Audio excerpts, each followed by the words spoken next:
सहनाववतु सहनौ भुनक्तु सह वीर्यं करवावहै तेजस्विनावधीतमस्तु मा विद्विषावहै। ओम शांति शांति शांति। वैदिक जीवन पद्धति की इस कक्षा में आप सबका पुनः हार्दिक स्वागत है, अभिनंदन है। ईश्वर का विशेष अनुग्रह हम सब के ऊपर है कि हम ऐसे ज्ञान विज्ञान को आत्मसात कर रहे हैं, उस ईश्वर की वाणी का मनन कर रहे हैं, उसको सुन रहे हैं, समझ रहे हैं और जीवन में जो सबसे ज़्यादा उन्नति का कारण है, सबसे ज़्यादा हमारे अंदर उत्साह का कारण है, हमारे विचार जो हैं वो उस परमात्मा के इस वेद रूपी ज्ञान से परिष्कार को प्राप्त हो रहे हैं। हम सतत और गहराई में चलते जाएं तो निश्चित रूप से हमारा खान पान, हमारा रहन सहन, हमारा प्रत्येक व्यवहार सुंदर से सुंदर हो जाएगा, इसमें कोई संदेह नहीं है।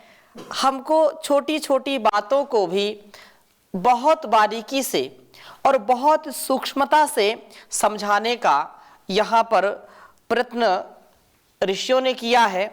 जैसा जिस ऋषि का जो मंत्र साक्षात्कार किया जिसने, उस मंत्र के द्वारा हमारे संपूर्ण तंत्र को कैसे हम अच्छा बनाएं, अपने व्यक्तित्व कृतित्व को कैसा अच्छा बनाएं, इसके विषय में विशद चर्चा की है।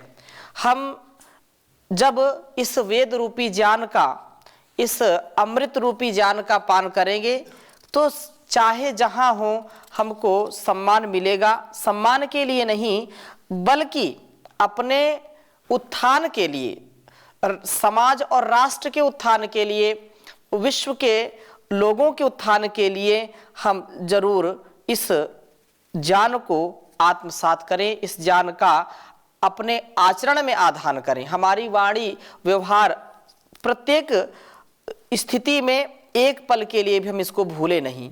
यदि हम भूल भी जाते हैं तो कोई बात नहीं, गलती करना मनुष्य का स्वभाव है। हम तुरंत जब भी हमको होश आए, हमको स्मरण कराया जाए, हम उस जो भूल है उसको सुधार करके आगे बढ़ें। क्योंकि अनेक लोग आहार विचार व्यवहार की त्रुटियां कर बैठते हैं और फिर बाद में उस अवसाद में चले जाते हैं जहां से उनका निकलना बड़ा मुश्किल होता है। हम किसी भी स्थिति में घबराए नहीं, परमपिता परमेश्वर हमारे साथ है। हम कैसे भी हाल में होंगे वह हमको संभाल रहा है, हमारे हाल चाल को वो जान रहा है, वो हमारा ख्याल रखता है। हम ऐसी मन में धारणा करें, ऐसा विश्वास करें तो बहुत सुंदर आज का मंत्र है कि हमारा जो भोजन है, जैसा हमारा भोजन होगा वैसा हमारा संस्कार होगा। जैसा खाएंगे वैसा हो जाएगा मन, मन जैसा विचार करेगा वैसा फिर हम व्यवहार करेंगे, वैसा व्यवहार करेंगे तो वैसा हमारा स्वभाव बन जाएगा और वैसा स्वभाव बन जाएगा फिर व्यक्ति वैसा संस्कारी बन जाएगा, उसके अंदर वैसे ही संस्कार काम करने लगते हैं। तो वेद कहता है कि हम बहुत ही सादा भोजन करें, आहार के स्तर पर हम विचार करके आहार ग्रहण करें और सादा खाना पानी पीना जो वानस्पतिक है अर्थात जो प्राकृतिक है, जितना हम कृत्रिम आहार लेते हैं उतना ही हमारे लिए वह घातक होता है, उतना ही हमारे लिए हानिकारक होता है और हमको फिर दीर्घ आयु नहीं मिल पाती है। अल्प आयु में ही हम अनेक रोगों के शिकार हो जाते हैं, जीवन हमारा बीमार और लाचार हो जाता है। हम बीमारी से बचें, लाचारी से न बचें, बेचारी से बचें, हम किसी के भी करुणा के पात्र ना बने, अर्थात हम दूसरों पर कृपा करने वाले हों, दूसरों का सहयोग करने वाले हों, ना कि हम स्वयं दूसरों का सहयोग लेने वाले हों। ऐसी दीनहीन स्थिति में हम ना रहें, उसके लिए बहुत ही सुंदर यह मंत्र है। मैं पहले लिखता हूं फिर निवेदन करूंगा।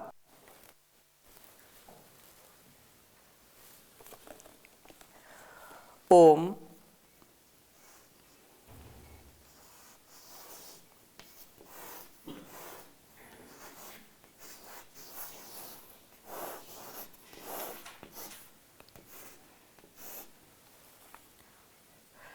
त्वं त्याम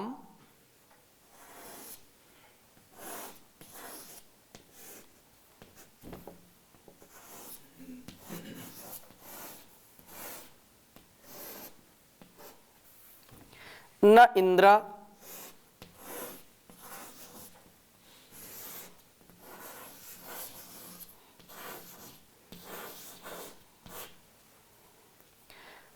देव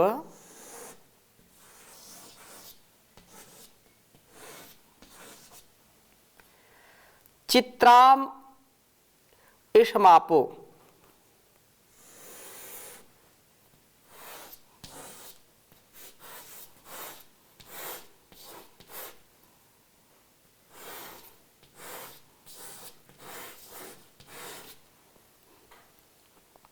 चित्रामीशमापो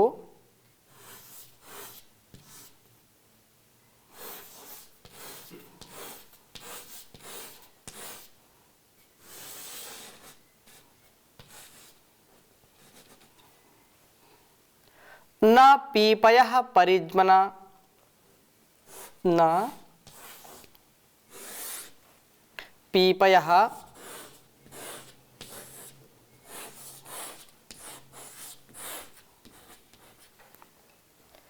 परिज्मना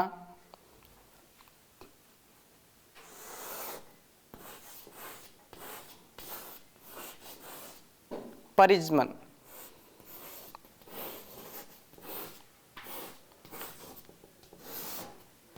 परिज्मन। आगे कहा यया शूर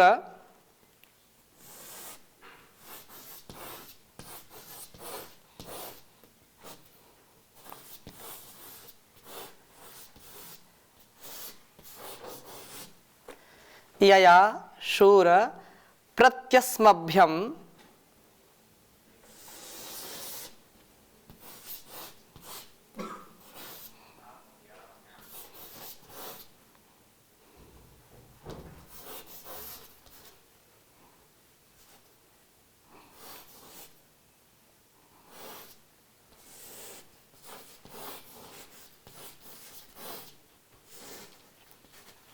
प्रत्यस्मभ्यम यंसी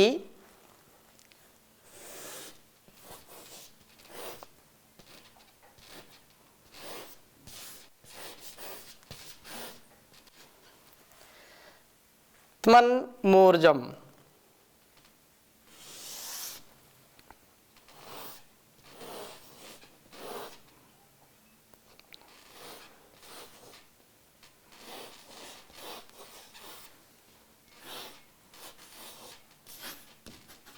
त्मन्मूर्जम न विश्वध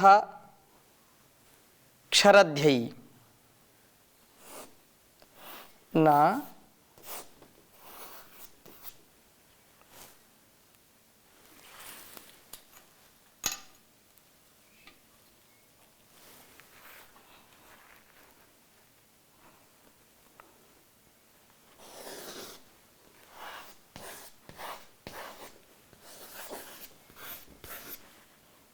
विश्वध क्षरध्ययी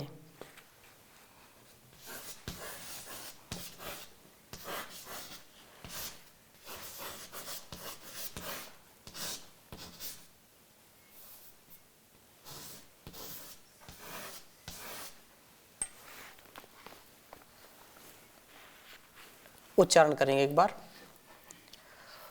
ओम त्वं त्याम न इंद्र देव चित्रामी ईशमापो न पीपय परिज्मन यया शूर प्रत्यस्मभ्यम यंसित्मानमूर्जम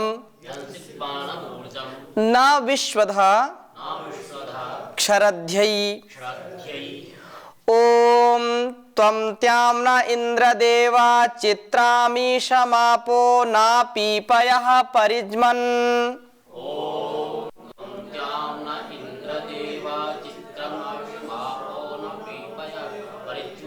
यया शूर प्रत्यस्मभ्यं यंसित्मनमूर्जं न विश्वधाक्षरध्यै।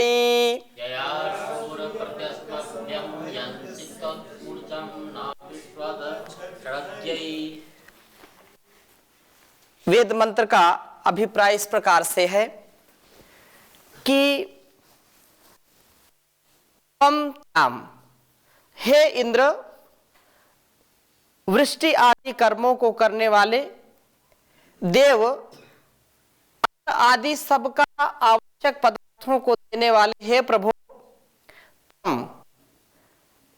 आप या तुम न हमारे लिए त्यम उस प्रसिद्ध चित्रा अर्थात ज्ञान का वर्धन करने वाले चित राधा ने, उसका वर्धन करने वाले, उसको प्रदान करने वाले, उसको बढ़ाने वाले ईशम अन्न को परिजमन, इस सूर्य के चारों ओर जो घूमने वाली अथवा परितः व्याप्त विस्तृत भूमि पर, पृथु विस्तारे, इस भूमि पर पीपयः प्रावर्धयः अर्थात खूब ही प्रवृद्ध कीजिए, उसको खूब ही बढ़ाइए, उसी प्रकार से प्रवृद्ध कीजिए, न जैसे कि आपह, जो आपह जो जल हैं, जलों को आपने जैसे प्रवृद्ध किया है, हे प्रभु, जैसे आप इस पृथ्वी पर वर्तमान हम लोगों को जलों को प्राप्त कराते हैं, उसी प्रकार ज्ञानवर्धक सात्विक अन्नों को भी आप प्राप्त कराइए। हे शूर, शत्रुओं के विध्वंसक, शत्रुओं को जीर्ण शीर्ण करने वाले, शत्रुओं का दमन करने वाले, हे प्रभु, आप हमें वह अन्न प्राप्त कराइए या जिससे अस्मभ्यम हमारे लिए त्मनम आत्म तत्व को प्रतियंसी प्राप्त कराते हो। आप आत्म तत्व को उसी प्रकार से आप प्राप्त कराते हो, ना जैसे ऊर्जम बल व प्राण शक्ति को प्राप्त कराते हो। हे विश्वधाः, विश्व को धारण करने वाले प्रभु, हमें वे अन्न प्राप्त कराइए जो क्षरध्ययी, मलों का क्षरण करने वाले हों। ऐसे अन्न ही स्वास्थ्य के लिए उपयोगी होते हैं।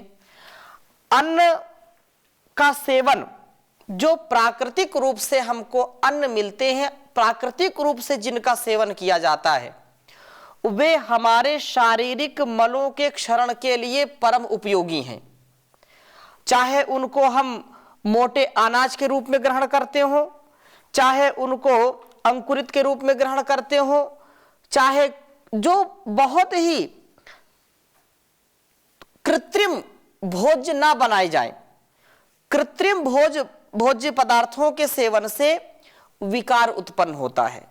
कृत्रिम भोज्य पदार्थों का, अन्नों का ज्यादा परिष्करण करना, उनका ज्यादा संस्कार करना, ज्यादा छौंक बघार करना, ज्यादा फ्राई करना, ये प्राकृतिक उनके गुणों को नष्ट करता है। और जब प्राकृतिक गुणों को नष्ट करेगा तो वो जब हम खाते हैं तो हमारे अंदर विकार उत्पन्न करते हैं। ये बात अलग है कि स्वाद की दृष्टि से, रसना की दृष्टि से, रसना की तृप्ति के लिए हम उनमें अलग अलग परिष्करण करते रहते हैं, अलग अलग व्यंजन बनाते रहते हैं। परंतु वास्तव में जो वानस्पतिक भोजन है, जो वानस्पतिक पेय है, जल के रूप में हो, दुग्ध के रूप में हो, किसी भी द्रव्य के रूप में हो, वो हमारे जीवन में, हमारे आरोग्य के लिए परम लाभकारी हैं। जितना जितना हम उनमें कुछ कृत्रिम स्वाद मिलाना चाहते हैं, कृत्रिम कुछ चीज करना चाहते हैं, आयुर्वेदिक दृष्टि से कुछ पदार्थों का ऋषियों ने संस्करण किया है, कुछ को अलग अलग पदार्थों के साथ मिलाकर के खाने की बात की है। उसमें भी तत्वों की दृष्टि से या वात पित्त कफ की दृष्टि से उस औषधि के सेवन में उसका गुणकर्म स्वभाव कैसा है, उसकी दृष्टि से जब हम सेवन करते हैं तो हमारे लिए विशेष लाभकारी होती है। माताएं भी यदि भोजन बनाती हैं तो किस सब्जी के साथ, किस दाल के साथ कौन सा बघार लगाना है, किस में कौन सा तड़का लगाना है, ये भी उनको पता होता है और वो पारंपरिक दृष्टि से आरोग्यता के लिए अच्छा होता है। परंतु जो अधिक रसना के स्वाद के लिए ज़्यादा उसमें परिष्कार करते हैं, ज़्यादा उसको भूनते हैं या ज़्यादा उसको फ्राई करते हैं, अन्नों का स्वाद तो बदल जाएगा लेकिन स्वास्थ्य के लिए वो लाभकारी उतना नहीं होते हैं जितना प्राकृतिक रूप में वो लाभकारी होते हैं। इसलिए प्रभु कृपा से हमें अन्न प्राप्त हो, बुद्धि ज्ञानवर्धक हो। ये भारत भूमि तो विशेष है, पूरे संसार में सबसे ज्यादा यदि सस्यशालिनी कोई धरा है तो भारत भूमि है। सुजलाम सुफलाम मलेज शीतलाम सस्य श्यामलाम। ये भारत भूमि ऐसी है कि अनेक प्रकार की फसलें होती हैं, हजारों किस्म की जो फसलें हैं, अलग अलग क्षेत्र में अलग अलग फसलें हैं, अलग अलग ऋतुओं में अलग अलग अनाज की प्राप्ति होती है। तो यह हमको बड़ा सौभाग्य अपना मानना चाहिए कि हमने भारत भूमि में जन्म लिया है जहां पर ऐसे सैकड़ों अन्नों का हम सेवन करते हैं। और यह जो वानस्पतिक भोज्य है, जो कहते हैं कि सादा जीवन उच्च विचार, तो ये ऐसे साधारण सी बात नहीं है, बहुत बड़ी बात है कि हमारा भोजन भी जितना सादा होगा उतना ही आरोग्य से परिपूर्ण होगा और जितना उसमें हम कृत्रिमता या अति लवण युक्त, अति उसमें मिर्च मसाले का प्रयोग करेंगे तो वो हमारे लिए हानिकारक होंगे। सामान्य रूप से तो जितना आवश्यक है वो तो डालना ही चाहिए, उससे स्वाद भी रहे और रुचि भी भोजन करने में हो। अब किसी के सामने बिल्कुल ऐसे ही सादा रख दिया जाए तो बोलते हैं कि क्या आपको खाना भी नहीं आता है या बनाना नहीं आता है, ये बात भी कहते हैं लोग। अलग अलग नई नई आजकल तो बड़ा ही इसका क्रेज है, रेसिपी नई नई लोग रेसिपी तैयार करते हैं, लेकिन इस रेसिपी तैयार करने में कोई बुराई नहीं है, परंतु उस अनाज की, उस अन्न की गुणवत्ता हमको संभाल करके रखनी चाहिए। एक तो ये अन्न के विषय में बात कही है, दूसरी बात मैं और आगे बढ़ करके कह रहा हूं कि इस वेद मंत्र का जो अभिप्राय है वो अभिप्राय ये है कि हम सदा सर्वदा सर्वत्र परमात्मा के द्वारा, इस प्रकृति के द्वारा जो हमको भोज्य मिलता है, जो अन्न औषधि के रूप में हमको मिलता है, उसका सेवन करेंगे तो दीर्घ आयु को प्राप्त करेंगे। शाकाहार 100 वर्ष तक जीने की कला। यदि हम 100 वर्ष से भी अधिक जीना चाहते हैं तो हमारे जीवन में प्राकृतिक जो आहार है उसका समावेश जरूर होना चाहिए। परंतु कुछ लोग जो प्रकृति से मिला है, जो परमात्मा ने हमारे लिए बनाया है, दिया है, उसका तिरस्कार करके, उसका अपमान करके, उस अन्न का बिल्कुल ग्रहण न करके अलग अलग ढंग से मांस, मदिरा, अंडे और पता नहीं क्या, गाय, भैंस, बकरा, बकरी, सुअर, कुत्ते, बिल्ली सब हजम कर जाते हैं। ये उससे भी निकृष्ट काम है। ये हमारे जो है शरीर में जो लोग ऐसा करते हैं वो कब्रिस्तान बनाते हैं, यहीं ही जिंदे मुर्दे सब खा जाते हैं। ऐसे लोगों का कभी भी विचार शुद्ध नहीं हो सकता है, कभी उनका व्यवहार शुद्ध नहीं हो सकता है। वो चलते फिरते असुर की प्रवृत्ति वाले होते हैं और कहीं असुर नहीं है, यही संसार में ही ऐसी प्रवृत्ति वाले जो लोग दूसरों पर, जीवों पर जो दया नहीं करते हैं, निश्चित रूप से उनका जीवन भी बड़ा कष्टकारी होता है। प्रभु की कृपा से हमको ये अन्न जो मिले हैं ये बुद्धिवर्धक है, बुद्धि की शुद्धि करने वाले हैं। आहार शुद्ध, सत्व शुद्धि की बात कही है भगवान ने। तो आहार जितना हमारा शुद्ध होगा उतनी हमारी बुद्धि शुद्ध होगी। आहार शुद्ध नहीं है तो बुद्धि भी कभी शुद्ध नहीं रह सकती है, और बुद्धि यदि शुद्ध नहीं है, पवित्र नहीं है, तो व्यक्ति के कार्य भी, उसके संस्कार भी, उसके व्यवहार भी शुद्ध नहीं रह सकते हैं। तो प्रथम ये शर्त है प्रथम यह उपाय है कि हम अपने आप को आहार के विषय में सादा भोजन करें।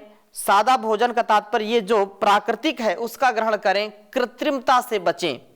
दूसरी बात, ये हमारे आरोग्य को भी बढ़ाएगा, बुद्धिवर्धन, ज्ञानवर्धन करेगा, आत्म तत्व का दर्शन कराने वाला होता है।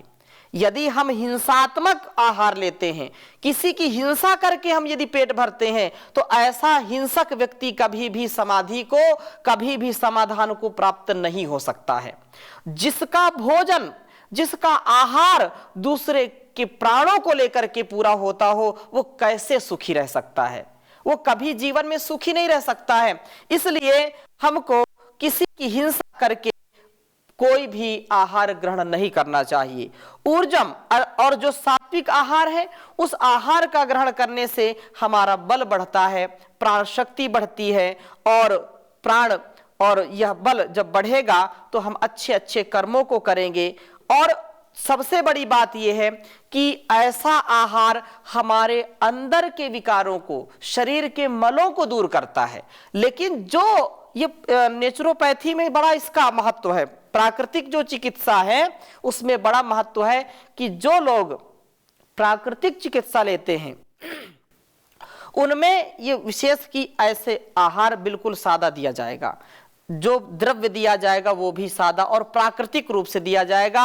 उचित मात्रा में वह जो प्राकृतिक चीजें हैं वो मिल सके। और ऐसा जब हम करते हैं तो निश्चित रूप से हमारा तन मन दोनों शुद्ध होते हैं, और ऐसा करने वाला व्यक्ति कभी बीमार नहीं होता, न शरीर से बीमार होता है न मन से बीमार होता है। परंतु इससे विपरीत जो आचरण करते हैं उनका पेट कभी ठीक नहीं रहता, उनकी जो है पाचन शक्ति है वो भी असमय नष्ट हो जाती है। असमय नष्ट होने से उनका जीवन बड़ा ही दुखमय हो जाता है, कष्टमय हो जाता है, और वो जल्दी ही भगवान को प्यारे हो जाते हैं। अतः यह वेद मंत्र जो संकेत कर रहा है कि हम सदा ऐसा आहार लें, ऐसे विचार से अपने जीवन को जिए जो हमारे लिए भी कल्याणकारी हो और दूसरों के लिए भी कल्याणकारी हो। यह 100% सत्य है कि जो आहार हम लेते हैं वही हमारे विचारों को बनाता है। अन्न खाना तो मन को बनाना, अन्न अगर है तो अन्न सात्विक है तो सात्विक विचारधारा आएगी। यदि राजसिक है, क्योंकि उस बड़ा वो प्रकरण है, गीता में भी इसका बहुत ही अच्छा वर्णन किया है, तो हम सारे कार्यों को करते करते अपने जीवन की सफलता के लिए अपने जीवन का परिष्कार करें। हम किसी की जब जीवन लीला को समाप्त करते हैं वो हमारे लिए खतरा बन जाता है। इसलिए बहुत ही सुंदर बात कही है, देख बंदे तेरी है यही बंदगी, तू किसी जीव को भी सताया न कर, ना किसी पे जरा सी दया कर सके, तो जुल्म भी किसी पे तू ढाया न कर। मौत के घाट इनको उतारा न कर, इन पशु पक्षियों को तुम्हारा न कर, मौत के घाट इनको उतारा न कर।